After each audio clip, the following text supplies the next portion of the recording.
Hello. ഏട്ടൻ ഇന്നലെ ഓഫായിരുന്നതുകൊണ്ട് ഞങ്ങളൊരു ഔട്ടിങ് പോകാൻ ഇറങ്ങിയതാണ്. എങ്ങോട്ടാണെന്ന് എന്നോട് പറയാത്തത് കൊണ്ട് ഒരു അന്തവും കുന്തവും ഇല്ലാണ്ട് ഞാൻ പോവുകയാണ്. ഈവനിങ് ടൈം ആയതുകൊണ്ട് മെട്രോയിൽ നല്ല തിരക്കുണ്ടായിരുന്നു. ക്രീക്കിലാണ് ഞങ്ങൾക്ക് ഇറങ്ങേണ്ടത്. അതുകൊണ്ട് തന്നെ ലാസ്റ്റ് സ്റ്റേഷൻ എത്താറായപ്പോഴേക്കും കുറച്ച് പേരേ ഉണ്ടായിരുന്നുള്ളൂ.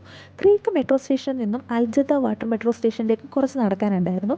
അവിടെ ചെന്ന് ടിക്കറ്റ് എടുത്ത് നമ്മൾ ആബ്ര റൈഡിൽ കയറി. ഒരാൾക്ക് 2 ദിർഹംസ് വെച്ചിട്ടാണ് ടിക്കറ്റ് ചാർജ് വരുന്നത്. ഞങ്ങൾ കയറിയ ബോട്ടിൽ ഞാനും ഏട്ടനും ഒരു ഫോറിനറും മാത്രമാണ് ഉണ്ടായിരുന്നത്. അതുകൊണ്ട് തന്നെ ബാക്കി സീറ്റൊക്കെ ഒഴിഞ്ഞ് കിടക്കുകയായിരുന്നു. അങ്ങനെ റൈഡ് സ്റ്റാർട്ട് ചെയ്തു. നൈറ്റ് ആയതുകൊണ്ട് എല്ലാ ബിൽഡിങ്സിലും ലൈറ്റൊക്കെ ഇട്ട് ഫുൾ നല്ലൊരു വ്യൂ ആയിരുന്നു. അപ്പോഴാണ് ഓപ്പോസിറ്റ് വരുന്ന ഒരു ആബ്ര ഞങ്ങൾ ശ്രദ്ധിച്ചത്. ഫുൾ ലൈറ്റും പാട്ടും ഒക്കെ ഇട്ട് നല്ലൊരു വൈബ് ഫീലായിരുന്നു. അവസാനം നമ്മുടെ സ്പോട്ടായ ഫെസ്റ്റിവൽ സിറ്റിയിൽ ഇറങ്ങി. എന്താ അവിടെ ഉള്ളതെന്ന് അറിയാത്തത് കൊണ്ട് എന്തൊക്കെയോ ബ്ലാ ബ്ലാ ബ്ലാ പറഞ്ഞ് ഞാൻ ഏട്ടനെ വെറുപ്പിക്കുന്നുണ്ട്. പാവത്തിന് നിസ്സഹായാവസ്ഥയാണ് കാണുന്നത്. അവിടെ ചെന്നപ്പോഴാണ് മനസ്സിലായത് ദുബായ് മാൾ പോലെയുള്ള ഒരു മാളാണ് അതെന്ന്. കുട്ടികൾക്ക് പറ്റിയ ഒരുപാട് റൈഡ്സും നല്ല ഫോട്ടോ സ്പോട്ടും ഒക്കെ അവിടെ സെറ്റ് ചെയ്തിട്ടുണ്ടായിരുന്നു. അങ്ങനെ മാളിനകമൊക്കെ ഒന്ന് ചുറ്റിക്കറങ്ങി ഞങ്ങൾ ഇറങ്ങി. ഇവിടെ നിന്ന് ഇറങ്ങിയിട്ട് ക്രീക്ക് ഹാർബർ കൂടി പോകണമെന്നുണ്ടായിരുന്നു. ബട്ട് ലേറ്റ് ആയതുകൊണ്ട് ബോട്ട് സർവീസ് ഇല്ലയെന്ന് പറഞ്ഞപ്പോൾ ആ പ്ലാൻ ക്യാൻസലാക്കി.